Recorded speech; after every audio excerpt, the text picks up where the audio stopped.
The Washington Post editorial board called forced labor an abhorrent practice, and then told the US government not to do anything about it. That happened last week in print. And the US Trade Representative Jamieson Greer called them out by name. Let's get into that exchange, because it exposes a moral rot at the center of globalization. The Washington Post proved it. You just have to read between the lines, and I'm going to show you exactly where. I'm Linda Vu. I've spent over a decade organizing around one idea, that America builds or America and the rest of the world falls. I don't repeat the media lines on trade and economics. I'll show you the receipts. If this is your thing, like and subscribe. Help the algorithm do its thing. Here's what the Post is really saying. Trump's forced labor tariffs aren't about slave labor. They're just Trump trying to push through his tariff agenda by another name. Their evidence? China is on the same list as Japan, South Korea, and Switzerland.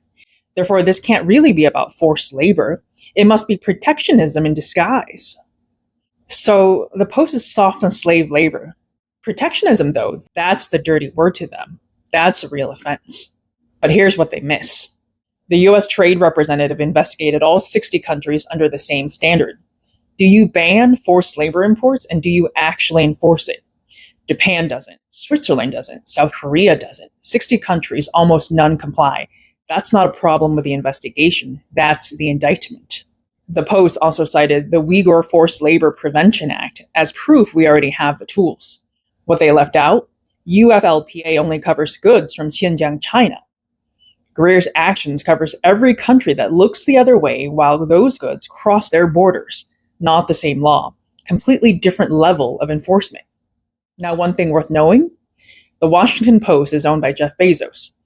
Amazon sources from the same global supply chains these tariffs are targeting, the same chains where auditors have been expelled, harassed, and detained for trying to verify conditions. This might not be why the editorial board wrote what it wrote, but it's worth knowing.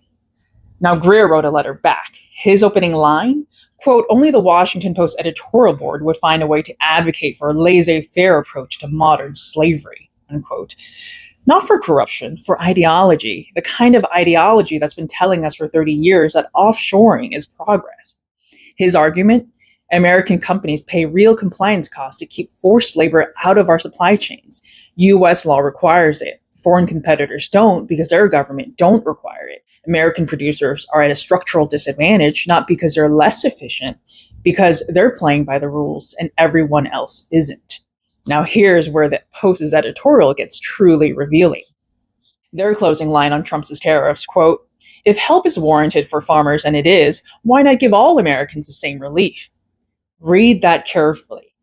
They're arguing against tariffs on behalf of consumers in the same editorial where they argued against enforcing labor standards. Their answer to both is the same. Do nothing. Let the goods flow. Keep prices low. Let that sink in. What the Post and many refuse to see, tariffs aren't just a revenue tool or a negotiating chip. They're the mechanism that levels a playing field that's been tilted for 40 years against American workers, against American industries, against the idea that you can build things here and still compete, which is why what Greer did next matters. While Greer was calling out the Post, he was also on factory floors in California. Not at a conference, not at a fundraiser, factory floors. Tesla in Fremont, Skydio, largest US drone manufacturer by volume in Hayward, Nextflex in San Jose, and Applied Materials in Sunnyvale. I want to focus on Applied Materials for a second because most people don't know what they actually do. Applied Materials isn't just a chip company. They make the machines that make the chips. Every semiconductor fab in the world, Intel, TSMC, Samsung, Micron, runs on equipment that Applied Materials builds. Now, energy runs the economy. Chips run everything built on top of it, and Applied Materials makes the machines that make the chips. No AI, no EVs, no smartphones, no modern economy, nothing without them. They're building a $4 billion research facility on their Sunnyvale campus, the EPIC Center, Equipment and Process Innovation and Commercialization. Every word in that acronym is a physical economy word, not a financial instrument. A nation building things. Over 180,000 square feet of clean room space. The goal? Collapse a timeline from chip concept to full-scale production from 15 years to dramatically less, working alongside the biggest names in the industry and Stanford University. Same campus, same building. Applied Materials actually applied for CHIPS Act funding in 2023. The Biden administration denied them. They're building it anyway. That's what Greer walked into, not a nostalgia trip. The physical nerve center of American technological sovereignty being built right now in places like the Bay Area. His message on those floors: America's economic security depends on manufacturing next-generation technology at scale on U.S. soil. That's the American system. And it's exactly what the establishment press can't bring itself to say out loud. Greer put it directly in his letter. The Post, quote, might never bring itself to publish the headline, "President Trump does more to combat modern slavery than any president in a century." That's what this is really about. Trump is dismantling the old system, modern-day British Imperial system of globalization, and the Washington Post is defending every last inch of it. That's why they have such antipathy for Trump, and that's why Greer was on those factory floors. So here's the exchange in plain terms. The Post said forced labor is abhorrent and told the government to leave it alone. Greer said American workers can't compete against modern slavery, and walked the factory floors to prove something different is possible. The Post's answer? Do nothing. That's not a policy. That's complicity.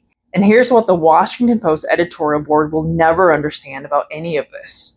Modern American manufacturing isn't the dirty, back-breaking image that's been used to steer 2 generations of young people away from building things. Walk into Applied Materials. Walk into Skydio. That's not your grandfather's factory floor. That's precision. That's technology. That's skilled work that actually pays in more ways than one. That's being built in Sunnyvale, Hayward, and Fremont, and soon across the United States. My next video? Something most people got completely wrong. The truth behind the Supreme Court voting down Trump's tariffs, what actually happened, who was behind it, why it matters more than the headlines told you. If this connected dots the media won't connect for you, like and subscribe. There's a lot more to come. Thanks for watching.